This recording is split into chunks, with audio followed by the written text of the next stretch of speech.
as possible, and we'll try to get through all of them throughout this event. It's my pleasure to introduce our speakers, and I want to let you know that the full biographies are available on our website. First of all, Bruce Gosper is Australian High Commissioner to Singapore and has a long-standing career in trade and trade policy. He was previously also the CEO of Austrade, the Australian government agency responsible for promoting trade, investment in international education and tourism policy. John Denton AO is the Secretary General of the International Chamber of Commerce. He's a global business leader, international advisor on policy, and a legal expert on international trade and investment.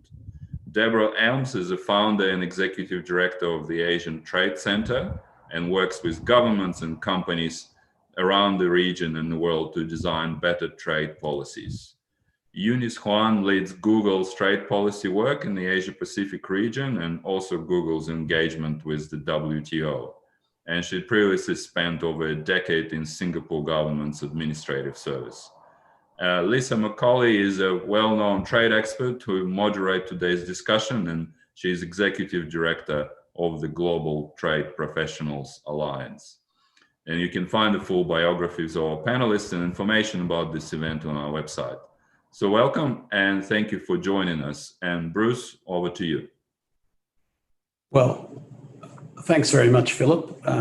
It's great to join Asia Society colleagues here, and I'm honoured to be part of a very distinguished panel. So it's good to see the colleagues as well. So just three things I might say to set some of the scene. The first, of course, is no doubt we'll talk about the way in which the digital agenda is accelerating courtesy of the pandemic. We've spent quite some time here in Singapore, Singapore being what it is, talking to businesses. Every business will tell you that they had plans, but they've had to bring them forward in quite a substantial way. Many businesses will tell you that they're quite well equipped and they're doing quite well. Those who are well equipped, it's not uncommon at the moment to hear figures of 20, 30, 40% growth in revenues and profit. Alibaba, the Singles Day on November the 11th, had a 27% increase in revenues on last year. And you hear the same sort of figures for many of these sorts of providers. But the other thing, of course, which is shown up very clearly is the digital divide. The struggle that many SMEs are having, developing the skills and the capability to develop basic skills to really get on this train and to change their business model to profit. So this is a significant issue, and it's certainly a significant issue for the region, which because of the pandemic is facing some significant setbacks in economic growth. So it's a big challenge for those of us like Australia and Singapore, with people like the Asian Development Bank, with the various institutions which are involved in this region to help bridge this digital divide and do it as quickly as possible. The second thing I want to talk about is trade policy, and the digital economy, of course, agreement is very much within that family of agreements, but it's changing trade policy quite considerably.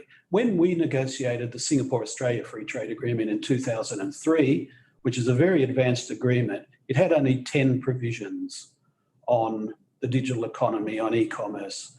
The digital economy agreement has 38 provisions, and many of them are global standards, we would think, in all sorts of areas: data localization, source code, all those sorts of things. So it's becoming much more the case.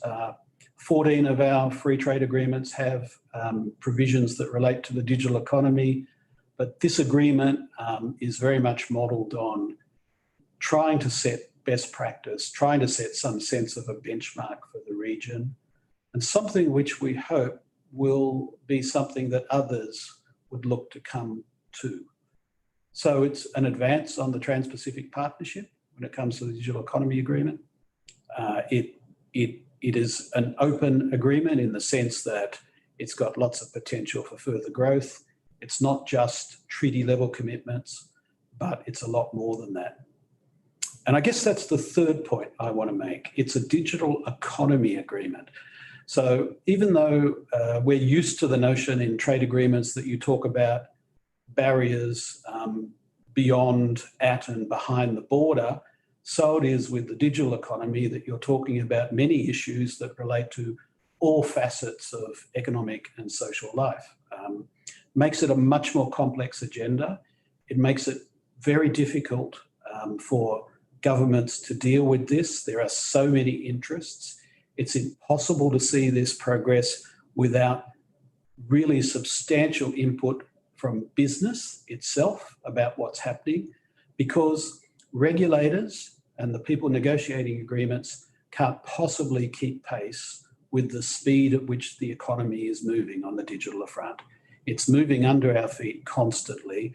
So it's a constant challenge to try and get rules that are relevant, that actually contribute to economic growth, but also have potential to adapt further.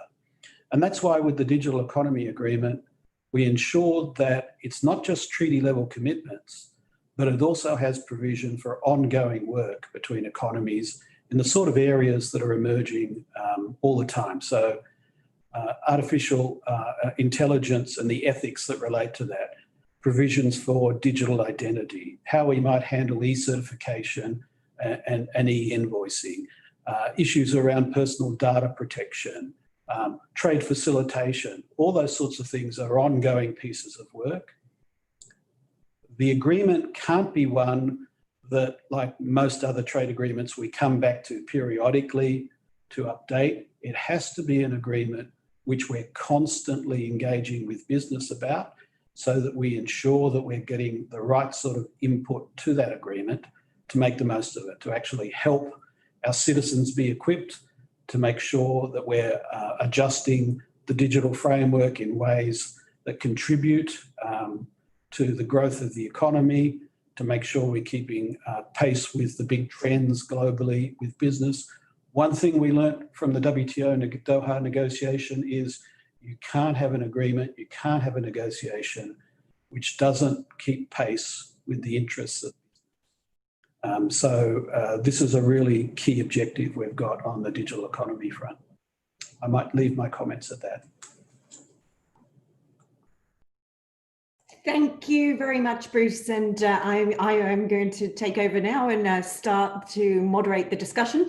I'm going to keep it short in terms of how we're running it. We've sort of got two minutes per question from each person to answer, but and we'll allow for questions at the end. So let's get straight into it.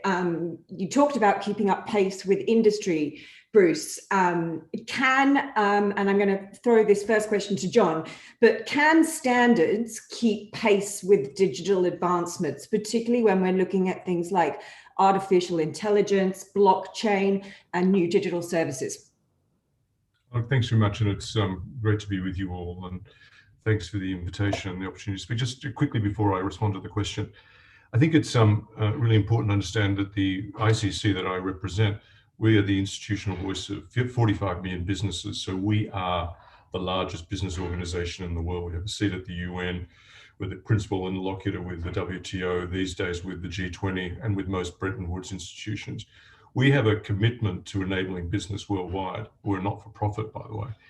The interesting thing for us on digital and trade is that we actually have a commitment to take the trading wheel from analog to digital. And so we're involved in this in a very intense way. And we've recently created a digital standards initiative and a hub, which we work on out of Singapore, actually. And the whole idea of the digital standards initiative, to go to your question, is to actually ensure that standards are created that can enable the world to keep pace with digital evolution and digital change.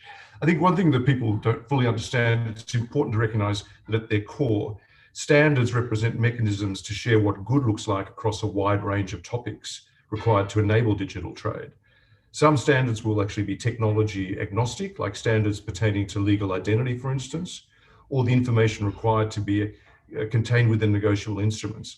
Like the functions that a letter of credit actually serve, as an example, do not often evolve. Their functions can be served regardless as to what technology is used. Other standards are actually technology specific and are used to help proliferate what good looks like as the technology matures. At their best, standards for emerging technologies can help the acceleration and adoption of best practices, going specific to your point, and can promote interoperability, which is the piece that's missing, one of the pieces that's missing in this show at the moment, among competing technological approaches. So even when we see digitization occur in the midst of COVID, one thing you'll see is a lack of interoperability, particularly between different blockchain circles, etc., but also even between different platforms that have actually emerged as well. And companies are being forced, if they're actually engaging in this, to actually subscribe to a number of simultaneous platforms. They're missing an interoperable, which is where the ICC, as the creator of global public goods or global public business goods, steps in. So accelerator role of standards is actually very important. I think the other point to mention is that people often underestimate the importance of standards. It was good to hear Bruce touch on this before. I mean, the standards alignment actually underpinned the growth of the supply chain revolution, which actually is the underpinning of the APEC success story. And I was chaired finance and economics of the APEC Business Advisory Council. And even though people think working on standards sounds tedious, without the actual in the weeds work, you won't get there. History shows that new technologies, from home video machines to the internet itself, are only adopted at genuine scale when standards are established that provide users with certainty and enable interoperability. With this in mind, we, together with the Asian Development Bank and the Singapore government, and now the World Trade Organization, and now the OECD, have actually launched our Digital Standards Initiative in Singapore. And obviously we're crowding in business all over the place because we see a pressing need for standards to help accelerate the adoption of digital trade. If you think about all the opportunities that Bruce identified, that actually, if you take the positive view of COVID, that were enabled in terms of adoption of digital, when you look at digital trade finance, you still look at actually, it's less than 1% of total trade volumes are actually handled by digital trade. So there's still a long way to go. And there's reasons for that, which we'll come to later on. So we are laser focused on helping produce the standards to actually accelerate this transition. And frankly, we're taking a very inclusive view. I mean, I know that there are lots of different people, I presume, well, hopefully there are lots of different people listening into this. You should feel free to get engaged with us. Just Google the ICC and look at our Digital Standards Initiative. It's a very open process, but we're in the middle of we've just started the first sprint for the first quarter.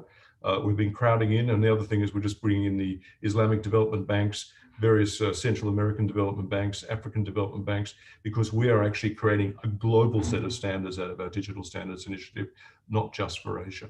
So I might pause there, Lisa, thanks. Thank you, John. And you've raised an important point about getting involved, because as Bruce also alluded to, you need to hear from businesses constantly in this fast moving world to keep up with both trade policy and then the standards development. So what I'm going to do is actually throw to a very large business and get Eunice from Google to give their perspective. Thank you, Lisa, and thank you for the invitation. Your question is really about whether there's a lag between digital advancements and the standard space. And I think generally the answer is yes, but it also depends on the specific technology. When we think about standards and technical standards, it's really a broad range, right? There's global standards, industry-driven standards, voluntary consensus standards. So for example, on artificial intelligence, AI, there are existing efforts underway in places like ISO and the IEEE for AI standards. In ISO, for example, there's a subcommittee for AI and machine learning standards, the SC42, and that's doing really important work on, foundational trustworthiness, use cases, big data. And they're looking to expand their body of work, to areas like AI data and governance and privacy. So that's very important work that's going on. And I think that's going to be very critical in guiding what global standards and what good looks like in this space. But there's certainly many other areas where more work can be done on standards that are relevant to digital trade. So I think in that light, what John said just now about the ICC Digital Standards Initiative is really helpful, and it's going to be a real game changer, I think.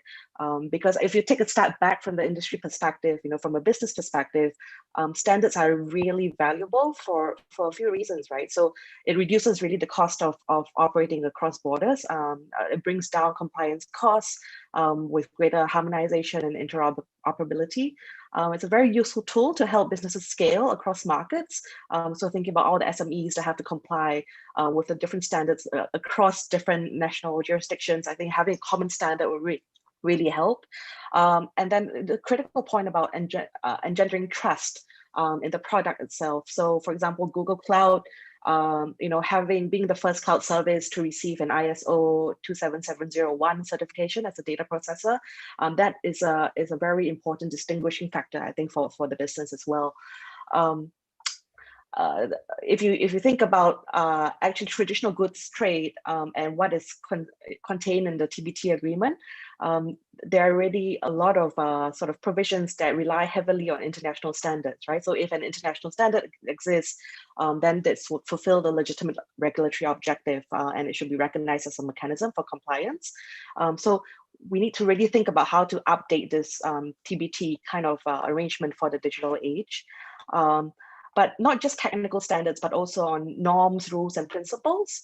So for example, things like the pro-innovation set of principles that Japan has come up with on responsible research and development, or in Singapore, they came up with the Model AI governance framework, or even at a company level, like Google's AI principles. I think these are principles and norms that would really be very useful in tying all the different threads together, because ultimately standards really help to remove trade friction and promote interoperability. And these elements are really critical today because they really do help to drive increased trade and investment, which is what we really need in this depressed global environment.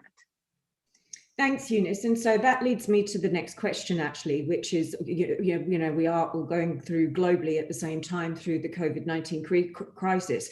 So Bruce, I maybe ask this to you first and then to John, but COVID-19, is it accelerating the use of digital trade? And what's the impact and what more can be done? Yeah, I don't think there's any doubt that it's accelerating focus and attention to digital trade.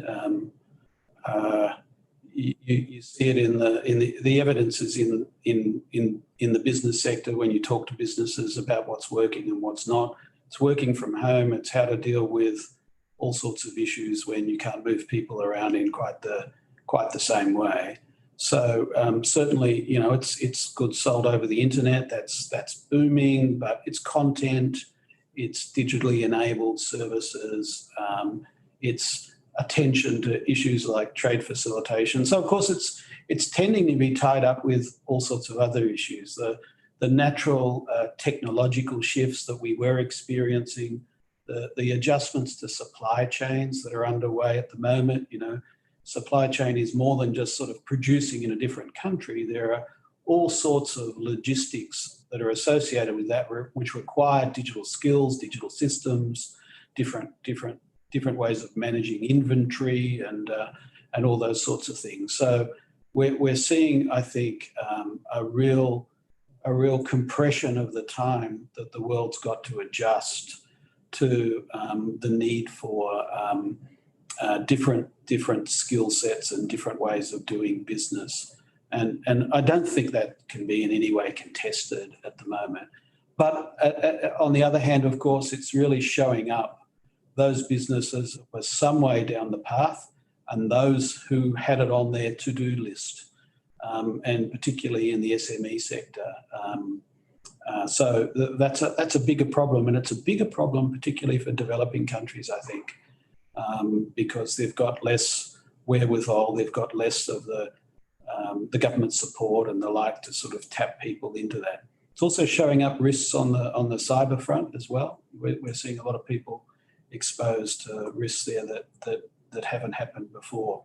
So, that's all going on.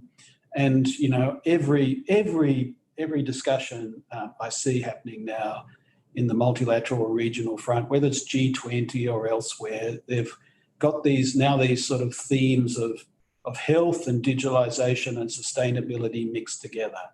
So that's another really interesting context for governments and businesses to work on, how we actually tackle some of these things in a way which has consequences and benefits across the board.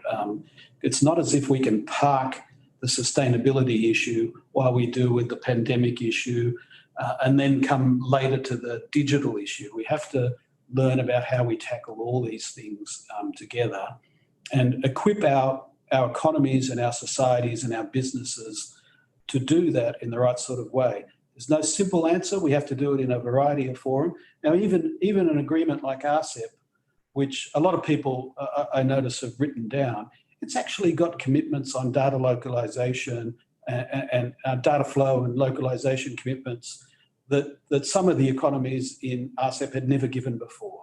It's got commitments on those things that are well beyond the existing commitments that have been made to us by Malaysia, ASEAN, Korea, China, and some others. So, we have to use all these opportunities to make some commitment, because it's all about giving certainty to business and assisting business to adjust to the necessary changes to their business models and how things are going to be more likely done in the future. Absolutely. And John, from your perspective, obviously, because you're very in touch with what business is doing, but also Bruce has raised an interesting question on sustainability. And I know that the ICC is very, very involved in sustainability issues as well, and looking at ESG and sustainable financing. So your views from your side of working with business. Well, I agree with Bruce, and it's indisputable that COVID-19, the whole process, the whole pandemic in the context we operate has been an accelerator, but it's not the only one. I mean, the other accelerator, frankly, was people in Singapore. I mean, there's been some pretty significant frauds that have actually been visited upon the global world, particularly the global trading world, particularly the global trading world in commodities, which is actually pushing governments to look more closely and actually accelerate this. And the other, I think, that we talked about a little, and I think Eunice mentioned it as well, people are just becoming more increasingly familiar, maybe not at the measured or leisurely pace they wanted to, but they've actually discovered they have to become increasingly familiar. And the combination of the three has certainly driven acceleration. But I might just pick up on one point that Bruce made, because it is something that concerns us greatly. As I said, we represent the developed and developing world. Yesterday, I convened what's called our Regional Action Group for Sub-Saharan Africa in the morning, and in the evening, I did convene the Ibero-American Group, which brings together all Central American and Latin American states plus Spain. And these are huge groups, and the benefit of COVID is I can do it all from my petit salon in Paris in my flat. But one of the critical issues you see in Sub-Saharan Africa, and people talk about the opportunities for Africa and the generational opportunities, is the absence of actually digitally enabled businesses. There are actually there's lots of connectivity, but when you actually look at it in the perspective of what the whole continent comprises, we still have a very light touch of engagement with digital, and much lighter touch of engagement with digitally enabled business models, if I can put it that way.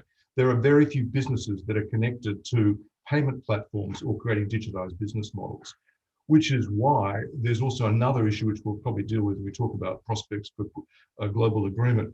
There's actually not as much pressure on governments in the developing world as in a way from business to actually argue for and support a global digital agreement through the WTO, which is another reason why we're actually in the midst of, on Friday, I'll be launching in Accra in Ghana, the second stage of what we call a race to 5 million. We're in the process of digitizing 5 million SMEs and micro SMEs on a global basis. We are actually doing that because we want to build domestic constituency support in developing countries to accelerate action on digitization and the creation of a global agreement. But we'll talk about that a little bit later. But there are some very big digital divide issues that are out there. And also, we also know that in the midst of all this, one of the things is we've been arguing for the digitization of businesses and been accelerating it all around the world. We do know that the paradox is we're also increasing cyber risk, as Bruce said. But in a sense, we're kind of sucking it up. But one of the problems, of course, is SMEs in cyber are actually the weakest link. So we are very focused on cyber readiness, etc. as well. But there is no doubt that COVID has been a huge accelerator in itself. But one thing that kind of drives me a little bit crazy is that in order to move the world from paper-based to digital, one of the arguments I had with the World Customs Organization is you actually look at it just to get goods across borders, which is a critical part of trade. you actually still need paper and wet signatures. So we argued very early on in the COVID crisis that and I must say, Cuneo has been fantastic, Director General of WCO, the World Customs Organization, that we needed to enable a movement away from that. And the other point I'd make, because I've been spending a lot of time on helping develop this African Continental Free Trade Agreement with the team in Accra, is that, you know, don't recreate the wheel here. There is actually legal frameworks that can enable relatively quick transmission into a digital documentation which are legally recognized. And there's some excellent work done by Untitled in this area to create the model laws which enable electronic transport to be transferred to be recognized. One of the other areas here we're trying to do is get governments to focus on this as a relatively quick way of giving legal impact, because that is a reason that digital has not been taken up, particularly in trade finance and other areas, is because of a lack of legal recognition and uncertainty about the legal impact as well. I talked briefly about fraud, but I mean, there is no doubt that because of the quite high profile frauds that we have seen, is actually also accelerating the interests of governments, but also business to get this done. And the last point I make is that, you know, people have just become a lot more familiar. We just want more people to become familiar. And this is not a Northern Hemisphere discussion. This is actually a global discussion. If you want to build back better, God, that term is driving me crazy. Maybe I use the term build forward better. One of the great issues you've got to deal with the vulnerabilities or fragilities here is that unless you help build resilience by enabling businesses and companies and entities and individuals to digitize, they will not have the resilience for when this happens again. So we actually do need to look at this as a key focus for the global world. There is no doubt that with the acceleration comes risk, and we do have to look at how we help to manage the cyber risks that have been identified earlier in Bruce's comments. Thanks, John. And on that build that back better note, I'm going to hand over to Deborah and bring her into the conversation and to talk about, you know, in the backdrop of where the digital world is on the precipice of decoupling along a US-China fault line, hence where your Build That Back Better slogan tied very well into the recent election campaign. What impact might this have on the way we trade? I'm throwing you the hard question in the room right now, Deborah. That is a tough question. I mean, I think it depends on how much decoupling we see in the future between particularly the US and China. But it doesn't just have to be the US and China. I suppose in a digital context, we could talk about the potential for, and I was interested that you started off with standards. We could talk about the potential for decoupling in standards. And in particular, in the digital space, what happens if we get differing digital rules or differing digital standards in different markets? And of course, that is a significant risk. It's one of the reasons why I think we should applaud Australia, Singapore, et cetera, for pushing forward what are meant to be sort of common frameworks for handling digital issues. Because if we're not careful, we could have the fragmentation of the digital space as part of a larger decoupling, maybe not, it's a little hard to say. And each time that you have, especially differing deep regulatory and standards differences between spaces, it becomes impossible to bridge those. So if we think about the US-China decoupling up until now, it has largely, but not entirely, been targeted in certain ways that allow firms, although it's been unpleasant and some firms more unpleasant than others, it's allowed firms to continue to operate in and around, say, China and in and around the US, because we don't have two fundamentally different sets of like the internet. I mean, use this broadly.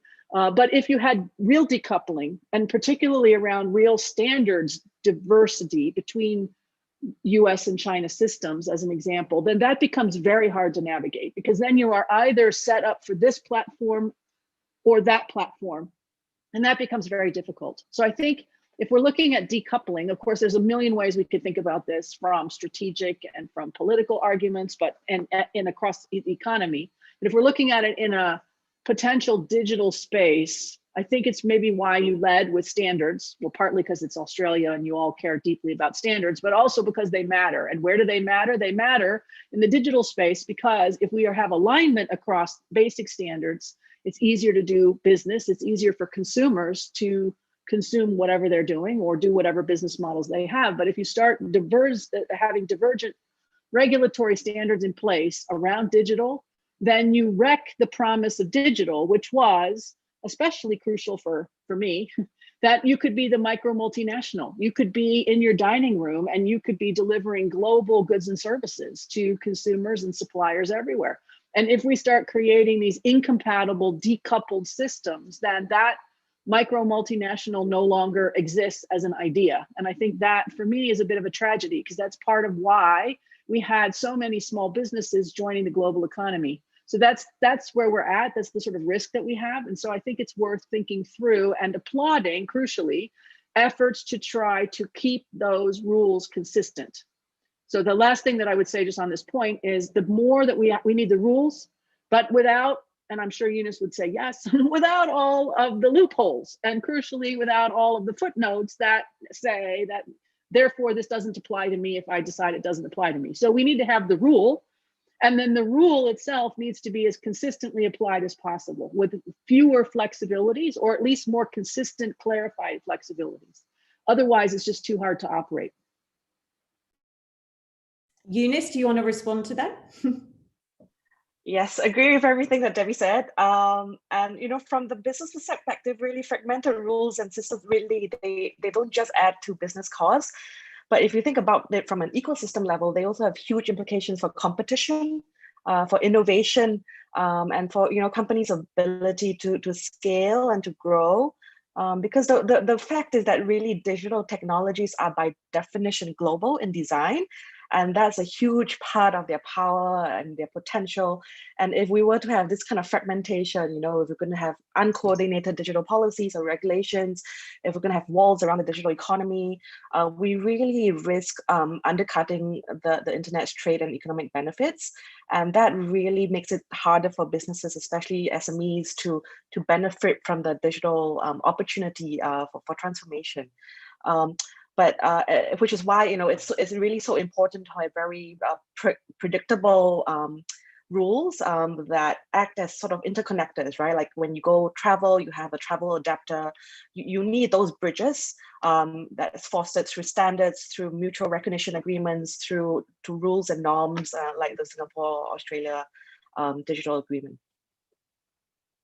Thanks, Eunice. And Deborah, just back on this. So how does interoperability apply in a digitally developed world? Well, that's a huge question. So I think it's everything. It goes from the standards around the internet and the way in which you connect to the internet to the way in which you could deliver digital services, like education services, like training and capacity building, like standards, digital applications like landscape architecture. Can you deliver that digitally? And if so, how? Do I need to be a registered landscape architect in your market in order to deliver it from my market? So in the services space, we have a lot of issues. And then in the goods space, if you're just looking at how do we get consistency in the digital economy part, it would also be e-commerce rules. What do those rules look like? How can we leverage them? What can you do? What can you not do? How are they consistent between markets? So I think when we're talking about digital, what we ought to do, instead of thinking of digital as a sector, digital is the connective tissue increasingly that links all the other sectors together. Goods, services, investment, any kind of activity, personal consumption, business activity that hooks it all together. So I think what we need to be doing, instead of saying this is digital or the digital economy and it needs special rules or whatever, we need to say, well, this is the economy, this is the system. And then how do those digital rules fit within that space, and how do they help enable goods, services, investment, et cetera, to flow? And then think of it more as connective tissue or a horizontal issue rather than something to be discussed on its own, because the world is, as we've clearly seen on COVID, increasingly moving to being digital in one way or another. And so if we get incompatible digital rules, it creates problems in sectors and areas that you might not think of as having a digital element to them. And so I think, again, we should think of it more horizontally than we often do. It's not just about digital for the sake of digital. It's digital because what does it allow you to do in other settings? Thanks, Deborah. And I mean, the other thing we haven't talked about is actually how digital trade can be more inclusive. It can bring all elements of an inclusive society together, because you can have a mum working from home, who doesn't have to worry about childcare, but can start her own business, for example. And we do know that women have been most impacted globally by the pandemic. Bruce, I'm going to throw to you now, if that's okay, to answer the question on how to apply bilateral and multilateral trade rules to non-state entities that are a key part of the digital trade ecosystem. Okay, thanks. Well, look, the first thing I might say in response to that, and in response to your earlier question, is globalization is good, right?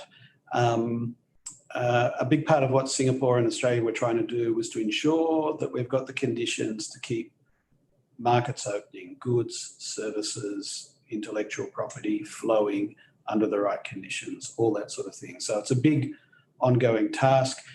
Basic guiding principles for us are non-discrimination, technological neutrality, and of course interoperability. So we look to sort of ensure that that's embedded in our approach on all these things.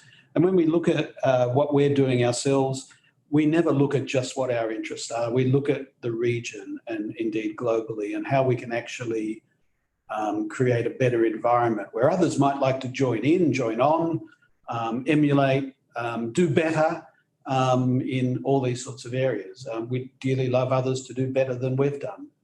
That would be a good thing for us to see. But if they want to join what we've done, big economies or small, that would be a very positive thing. You know, at the end of the day, what we're trying to do with businesses is to reduce the barriers that they face and to assist them to actually engage with the digital economy in different ways. So part of the agreements that we're negotiating are about removing barriers to restrict the potential for economies to put in place capriciously or suddenly or without justification measures that might impede what's happening.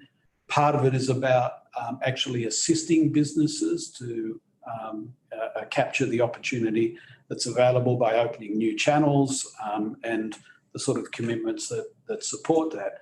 So that's an important ongoing piece of work for us. We're not just doing it, of course, bilaterally or regionally. We're also doing it in the context of the WTO.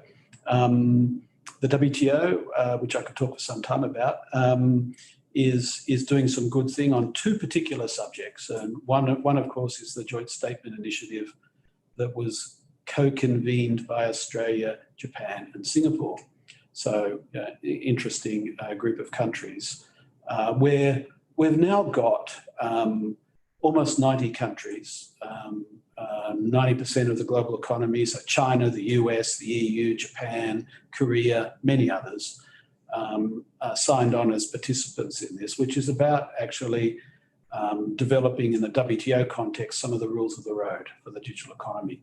But we need efforts in lots of different fora to actually assist business. What John does with the ICC is every bit as important as things that are done in other jurisdictions or in other institutions.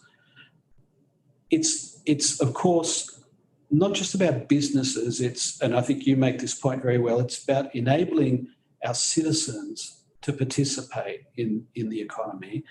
And that means not just providing them opportunity and the challenge, but also providing the protections that consumers and citizens now want as well, to ensure that the balance which is struck on those sorts of issues is an appropriate one that's true to the instincts we've got to have an open global economy that facilitates commerce between us all and that unlocks opportunity for our citizenry.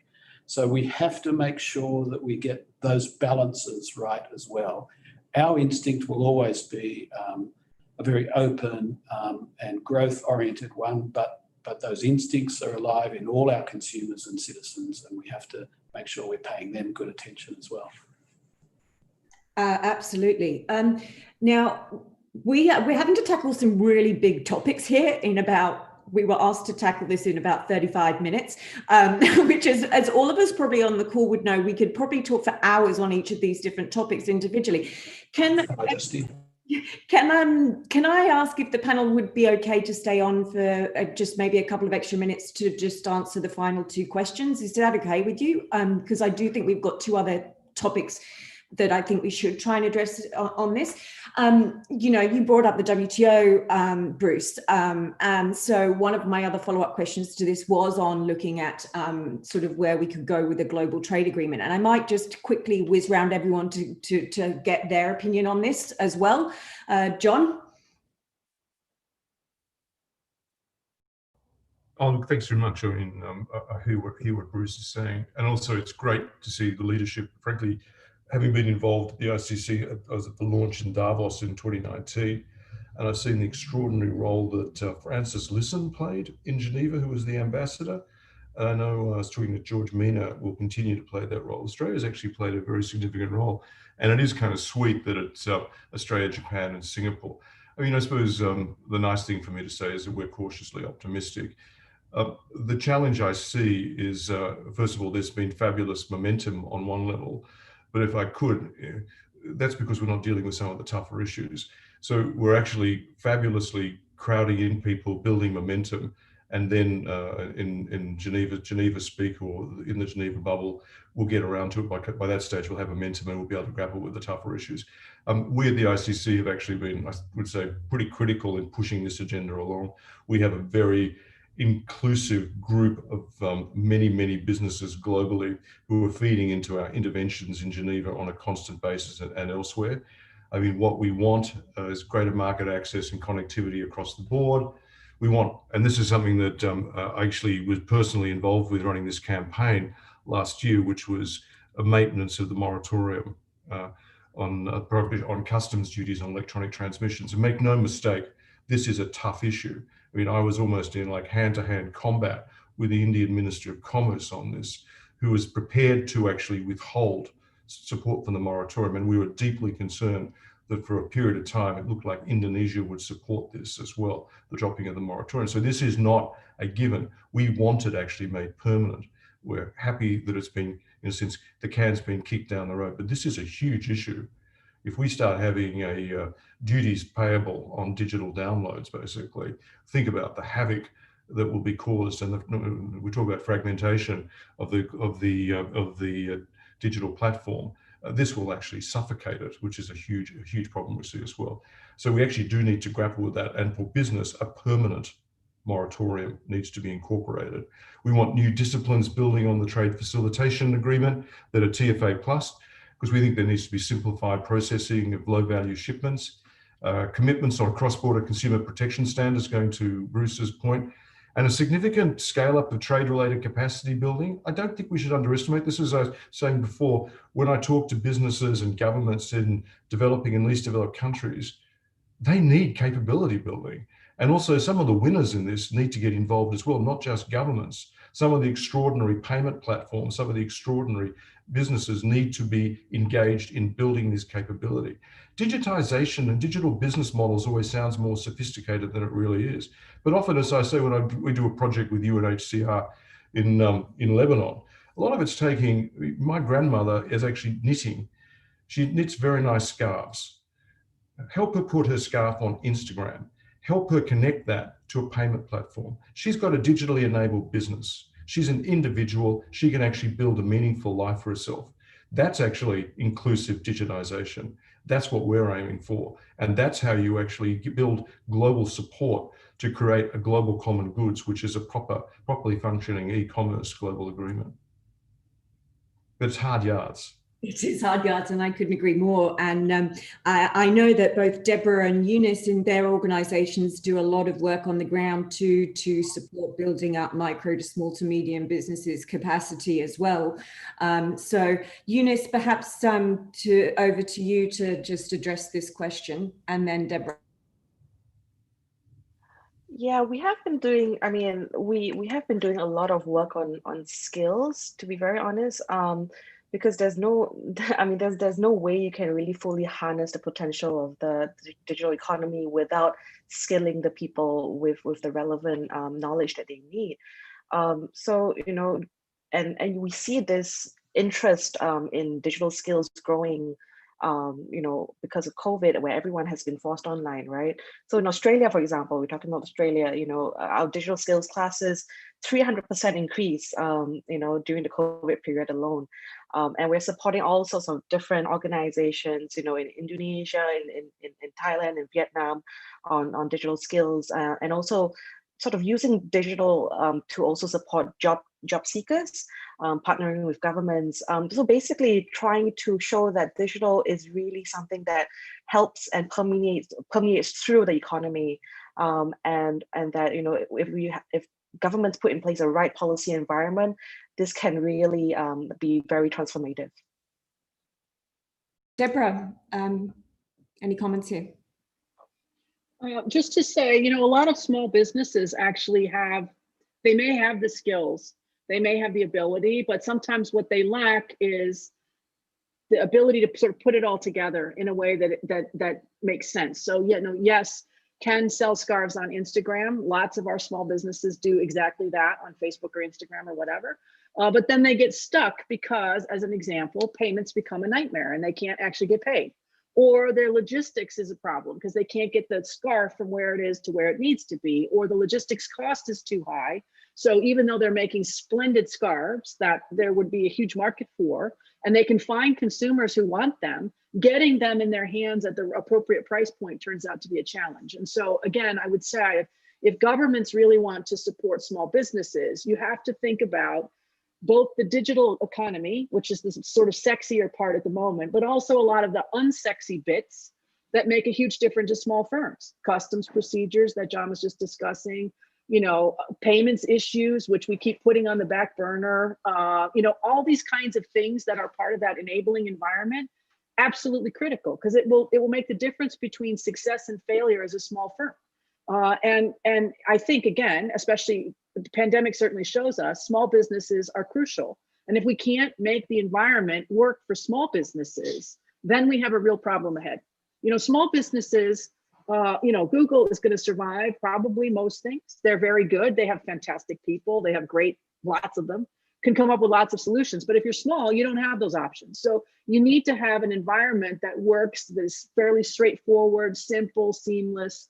Otherwise, your small businesses don't flourish.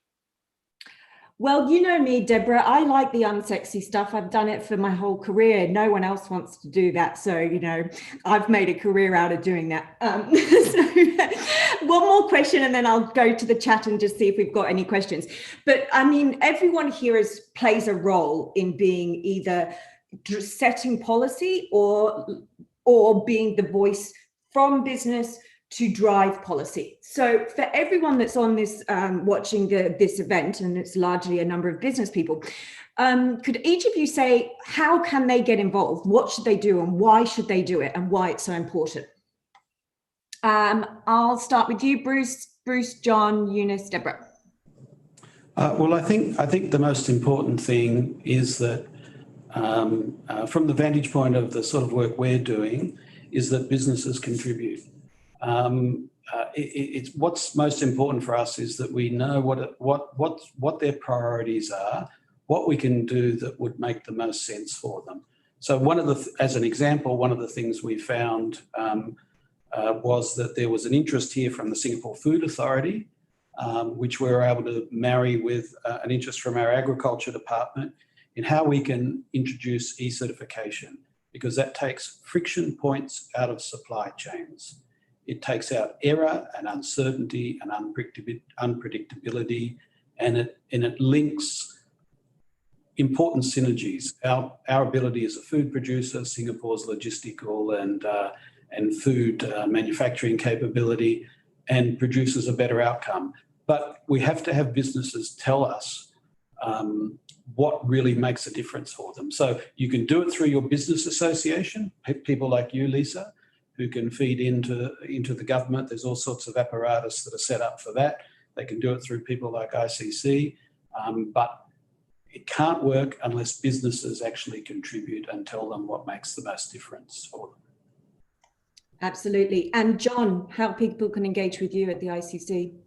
Oh, look, frankly, have a look at what we're doing with the Digital Standards Initiative. It was described before as a game changer.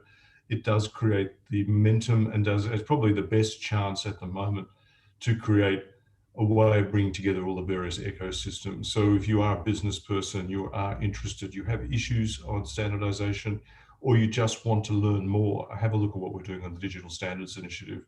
It's relatively easy to Google. Thanks, John. Very easy to Google. Over to you, Google. Eunice. Yeah, I think, I mean, from the business vantage point, you know, having that continual dialogue with government officials looking at the regulations is critical. And so, you know, that kind of implementing MOUs that Australia and Singapore have set up, sort of as part of this this digital economy agreement, is extremely useful because there are these very key areas of work where relevant businesses are consulted. And you know, with tech, really these things change all the time, that there's just new developments all the time. So my key phrase would be consult. And you know, I think from the business point of view, we would really be happy to flag any on the ground issues that would serve as barriers to trade, particularly because I think digital is an area that just spans across government. It does not always sit very neatly within one ministry. So that, I think that kind of coordination work will be very necessary to have a very good environment for the promotion of digital trade. Thanks. And Deborah, from your perspective? Well, I would say that, you know, critical is the role of small businesses, who are often overlooked in policy discussions because they're small and they're busy and they don't always care. Really, they don't think that they care what government is up to. And so trying to get small business groupings, organizations and trade associations, whatever, full of small businesses, at least to describe what they do and how they do it, so that a government official who is carefully listening can then unpick what are the policy elements of their conversation. Because we have, especially here in Asia, every government talks about the importance of small businesses. Small SMEs are the backbone of our economy, 97% of businesses, most of the jobs, blah, blah, blah. But then you say, fantastic, how many have you spoken to? Answer, none. Or, you know, I talked to my barber and my barber said such and such. You know, that's not good enough. We have to get small businesses from across the spectrum of firms, companies, and industries to actually provide feedback to government. Otherwise, we get policies that don't work for small businesses. So especially for those SMEs who happen to be listening, the more that you contribute, the more helpful this is. And for government, as much as you can, reach out to small businesses, because again, they're the backbone, they're super important. You actually need to talk to them. Yeah, absolutely. Now, I'm just going to quickly, I'm just looking at some of the questions that come in. I'm going to pick one general one so everyone can address it. But how can multi-stakeholder organizations of Standards Australia and Enterprise Singapore as gateways to international standards, I think it must mean as gateways to international standards development in ISO and ISEC, IOC, help address challenges being developed? Well, I can answer one thing in that, you know, blockchain standards are being developed and Australia is actually championing that. But, you know, John, what's the role of how do things start on the ground in standards work and how does it feed up into ISO world? And then how does that maybe influence other stuff? Well, ISO world is another world, frankly.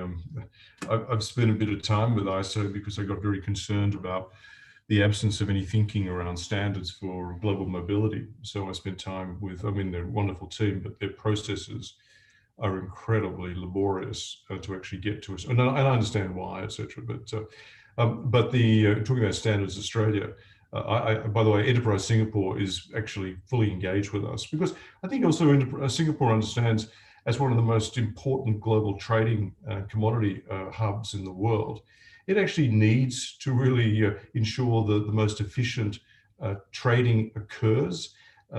it's actually a jewel that they've got to continue to invest in. So Enterprise Singapore is actually heavily invested working with us because they see the benefit and the fact that only ICC can really pull together all the various players, because we are this not-for-profit, for-purpose institution, and we do create global public goods which effectively serve the business community. But I do go back, I mean, have a look at what we're doing in the Digital Standards Initiative. This has got real momentum. And I must say, I don't know whether Standards Australia is involved, but you should. Oz Cluyers, who's actually pulling this together for us in Singapore, has created a fabulous roadmap. I think there's a few presentations that he's been doing. There's actually a really good opportunity to get involved in this process there. Absolutely, Bruce. Standards Australia's role, as we know, we like to. I think Australia prides ourselves in our work that we do in standards. Yeah, well, Standards Australia was a key part of how we prepared for the Digital Economy Agreement. So they did a roadshow, a trawl through quite a few of the ASEAN members, including most particularly Singapore, and then of course they acted as a collator of a good number of industry views in Australia. It's not sufficient though. We need lots of other people participating. So they've been closely involved in that sort of exercise. And I think, as John is saying, there's a variety of agencies, and as Eunice was saying, of course, it's not just one agency. So across our 7 working groups, we've got counterpart organisations in both economies that are working together on the forward agenda for those issues. So it includes industry departments, it includes tax authorities, it includes people like the Singapore Food Authority and many others who are working on this sort of agenda. So they do have an important role, and certainly international standards are something that we're are very keen to promote and prosecute. Thanks. I'm being told to wrap up because we've already gone over time, and I would just like to thank everybody. If any of you ever want to take one of these questions and do a separate event, I'm sure we could actually have a lot of fun unpacking it as a group, because it's just such a delight to have you all together, all in one place on this. So I'm going to hand back to Philip, but thank you, everybody. I really, really enjoyed the discussion.